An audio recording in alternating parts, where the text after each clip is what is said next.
Bismillahirrahmanirrahim. Assalamu alaikum my dear students. Ma'am Zoya Malik is here with another lecture video of electrochemistry class 10 lecture number 5. So dear students, आपकी better understanding के लिए मैंने इस chapter के SLO based questions बना दिए. इससे आपको टॉपिक को समझना बहुत ईजी हो जाएगा एंड आपको ये भी समझ आ जाएगा कि आपके एग्ज़ाम्स में कैसे क्वेश्चन अपेयर हो सकते हैं. ठीक है. So and one more thing, I would surely recommend कि आप बेटर अंडरस्टैंडिंग के लिए प्रीवियस लेक्चर्स को ज़रूर सुनिएगा. इससे आपकी कंटिन्यूटी भी मेंटेन होगी और आपको कमिंग टॉपिक को समझना बहुत इजी हो जाएगा. ऑलराइट, ओके जी. So question number 17 is define electroplating and what are the applications of electroplating. So first of all मैं आपको ये रिमाइंड करवाना चाहूँगी कि लास्ट टाइम जो मैंने आपको लेक्चर दिया था that was electrolytic refining of copper. So उसमें मैंने आपको ये बताया था कि जो आपका इम्प्योर कॉपर था वो एनोड बना था और जो आपका प्योर कॉपर था वो आपका कैथोड बना था. राइट. सो उसमें हो क्या रहा था कि आपका इम्प्योर कॉपर जो है वो आहिस्ता आहिस्ता टूट के ख़त्म हो रहा था. उसके इलेक्ट्रॉन्स आउटर सर्किट से होते हुए कैथोड पे जा रहे थे और कैथोड पे जाके वो इलेक्ट्रॉन डिपॉजिट हो रहे थे. ठीक है. मतलब इम्प्योर जो था वो आहिस्ता आहिस्ता ब्रेक हो रहा था और प्योर कॉपर जो था वो थिक होता जा रहा था. राइट. ठीक है. यही कॉन्सेप्ट आपने माइंड में रखना है और आपका नेक्स्ट हम क्वेश्चन करेंगे इलेक्ट्रोप्लेटिंग. इलेक्ट्रोप्लेटिंग में बेसिकली क्या होता है कि आपका एक मेटल दूसरे मेटल पे हम डिपॉजिट करते हैं. ठीक है. यानी कि एक मेटल के ऊपर हम दूसरा मेटल लगा रहे होते हैं, इसको आप इलेक्ट्रोप्लेटिंग बोलते हैं. इसमें होता है क्या बच्चे, प्रोसेस इसका सिंपली ये है कि जो अभी मैंने आपको बताया कि इलेक्ट्रोलिटिक रिफाइनिंग ऑफ कॉपर में क्या हुआ था, इसमें भी ये होगा कि जिसकी आपने प्लेटिंग करनी है, ठीक है, उसको आपको एनोड बनाना पड़ेगा. इससे क्या होगा कि वो आहिस्ता आहिस्ता टूटेगा, टूट के सोल्यूशन में उसके आयंस आएंगे और उसके इलेक्ट्रॉन आउटर सर्किट से होते हुए कैथोड पे जाएंगे और जिस पर आपको प्लेटिंग करनी है उसको आपको कैथोड बनाना है. अगर मैं कहूँ कि मुझे जिंक की प्लेटिंग करनी है स्टील के ऊपर, तो इससे आपके माइंड में क्या आ जाना चाहिए कि आपका एनोड और कैथोड कौन सा बनेगा. ठीक है. तो जिंक की प्लेटिंग मुझे स्टील पे करनी है तो जिंक में बनाऊंगी एनोड का, क्योंकि एनोड ने तो टूटना है ना.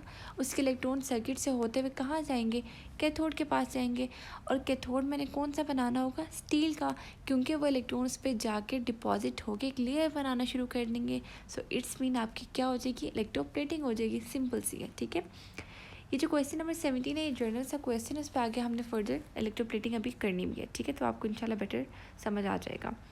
ओके जी. अब प्रोसेस में आपके पास ये मेंशन है कि object that can be electroplated making it cathode. जिसको आपने इलेक्ट्रोप्लेट करना है वो कैथोड का होगा. जैसे कि हम स्टील पे करते हैं तो इट्स मीन स्टील आपका कैथोड है और जिसकी आपको करनी है वो आपका एनोड होगा. लाइक अगर मैं आपको कहूँ कि आपको जिंक की करनी है तो जिंक आपका एनोड होगा, क्रोमियम की करनी है तो क्रोमियम होगा, टिन की करनी है तो टिन की होगा. ठीक है. और जब आप इलेक्ट्रिसिटी पास करते हैं तो एनोड जो है वो ब्रेक होता है और उसके इलेक्ट्रॉन जाके डिपॉजिट हो जाएंगे कैथोड के ऊपर. Alright. Okay. Now we have some applications of electroplating. Like अगर आपको स्टील को प्रोटेक्ट करना है क्रोयन से, ठीक है, तो हम इलेक्ट्रोप्लेटिंग कर देते हैं. जैसे जिंक की कर सकते हैं, टिन की कर सकते हैं, क्रोमियम की कर सकते हैं. ओके. ओके जी. नेक्स्ट क्वेश्चन है describe. Question number 18, describe process of zinc plating. अब आपको जिंक प्लेटिंग का प्रोसेस डिस्क्राइब करना है. ऑलराइट. जिंक प्लेटिंग का अगर आपको प्रोसेस डिस्क्राइब करना है तो सबसे पहले आपके माइंड में आना चाहिए कि आपका एनोड क्या होगा, कैथोड क्या होगा. तो बच्चे आपको जिंक की प्लेटिंग करनी है. सो इट्स मीन जिंक क्या है, एनोड है ऑब्वियसली. और कैथोड पर करनी है तो कैथोड किसका बना होगा, स्टील का बना होगा. तभी तो जिंक जाके डिपॉजिट होगा स्टील पे. राइट. इट्स मीन कि जिंक की प्लेटिंग होगी स्टील. ओके जी. एनोड है आपके पास जिंक मेटल, कैथोड है आपके पास स्टील और इलेक्ट्रोलाइट सोल्यूशन हम लेंगे वो है potassium zinc cyanide containing little amount of sodium cyanide. ठीक है. इसके अंदर थोड़ा सा सोडियम साइनाइड हम ऐड करते हैं ताकि हाइड्रोलाइसिस ना हो, प्रिवेंट करने के लिए हाइड्रोलाइसिस को. ओके. तो बच्चे साइनाइड जहाँ पे वर्ड आता है इट्स मीन के CN4 का वर्ड है और पोटेशियम आप K से रिप्रेजेंट करते हैं, जिंक को ZN से करते हैं.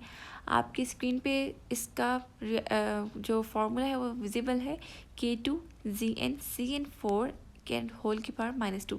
This is basically potassium zinc cyanide. ठीक है. जब इलेक्ट्रोलाइसिस होगी इस कंपाउंड की तो सोल्यूशन में क्या आ जाएगा, पोटेशियम एंड जो आपके पास है साइनाइड आइंस आ जाएंगे. ठीक है. अगेन साइनाइड आइंस की दोबारा से आपके पास हाइड्रोलाइसिस होगी तो आपके पास zinc and cyanide ions separate हो जाएंगी. ये बेसिकली आपके इलेक्ट्रोलाइसिस हुई है आपके इलेक्ट्रोलाइट की.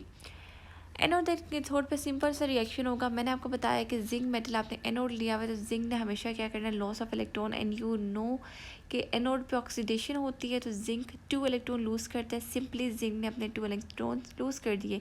ये 2 इलेक्ट्रॉन जाएंगे आउटर सर्किट से कैथोड की तरफ जाएंगे, कैथोड पे जाके डिपॉजिट होंगे, वहाँ पे जिंक सोल्यूशन से ऑलरेडी मौजूद होंगे, जो कि वो इनकमिंग इलेक्ट्रॉन्स को गेन करेंगे और जिंक मेटल में कन्वर्ट हो जाएंगे।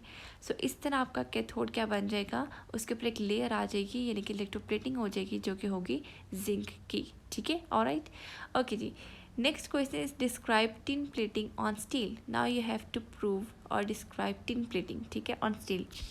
अब बच्चे आपको टिन प्लेटिंग करनी है, तो टिन प्लेटिंग के लिए आपके पास एनोड किसका होगा, टिन का होगा ऑब्वियसली, और स्टील आपका कैथोड बनेगा, क्योंकि कैथोड पे डिपोजिशन होती है, कैथोड पे जाके लेयर लगेगी, ठीक है, और टूट कौन रहा है, टिन, ठीक है, ये आहिस्ता आहिस्ता टूटेगा, इसके इलेक्ट्रॉन आउटर सर्किट से होंगे और कैथोड पे जाके डिपॉजिट होंगे, वहाँ जाके एक लेयर बनना शुरू हो जाएगी, मीन्स कि आपकी इलेक्ट्रोप्लेटिंग हो जाएगी। इलेक्ट्रोलाइट जो आप इसमें यूज़ करें वो स्टेनियस सल्फेट सोल्यूशन है, and a few drops of sulphuric acid to prevent hydrolysis, ठीक है, इसमें सल्फ्यूरिक एसिड ऐड होता है। सो सबसे पहले तो इलेक्ट्रोलाइट की इलेक्ट्रोलाइसिस होगी, ब्रेकडाउन होगी, तो स्टेनियस और सल्फेट जो है वो आपके पास सेपरेट हो जाएगा, और यहाँ पे आपके पास ये जो आपका है टिन सल्फेट है, इलेक्ट्रोलाइट का जो सोल्यूशन है वो आपके पास टिन सल्फेट है। ओके, एनोड पे क्या हो रहा है, सिंपली एनोड पे लॉस ऑफ इलेक्ट्रॉन, टिन अपने इलेक्ट्रॉन लूज़ करेगा और टिन के ऊपर 2 पॉजिटिव आ जाएंगे आइंस। ये जो 2 इलेक्ट्रॉन इसने लूज़ किया ये आउटर सर्किट से होते हुए कहाँ जाएंगे, टूवर्ड्स कैथोड। कैथोड पे पहले से पॉजिटिव आइंस मौजूद होंगे जो इन इलेक्ट्रॉन को गेन करेंगे और एक लेयर बना देंगे, मीन्स कि एक प्लेटिंग कर देंगे, ठीक है, ओके जी। और आपके पास एग्जांपल क्या है, फूड कैंस, हमारे पास बेस्ट एग्जांपल है फूड कैंस की, कि फूड कैंस को आप क्या करते हैं, प्लेटिंग करने के लिए, प्रिवेंट करने के लिए क्रोयन से उस पर इलेक्ट्रोलाइटिक प्लेटिंग कर देते हैं। तो ये बेसिकली आपके पास रिएक्शन हो गया, ठीक है, ओके जी।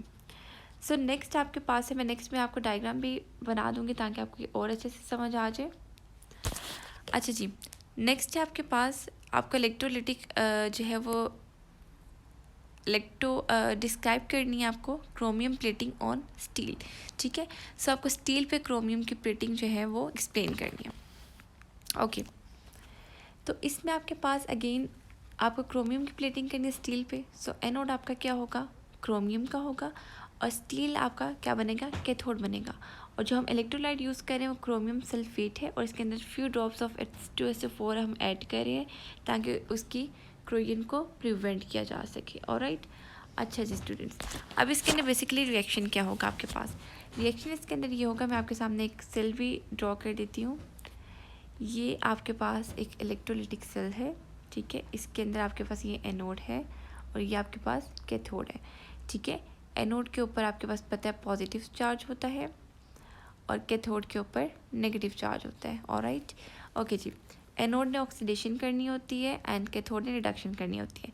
अब बेसिकली क्या होता है कि ये जो सोल्यूशन के क्रोमियम आइंस होते हैं, ठीक है, एनोड पे जो क्रोमियम है ये क्रोमियम मेटल का बना हुआ है ना, आपका जो एनोड है क्रोमियम का बना हुआ है, ठीक है।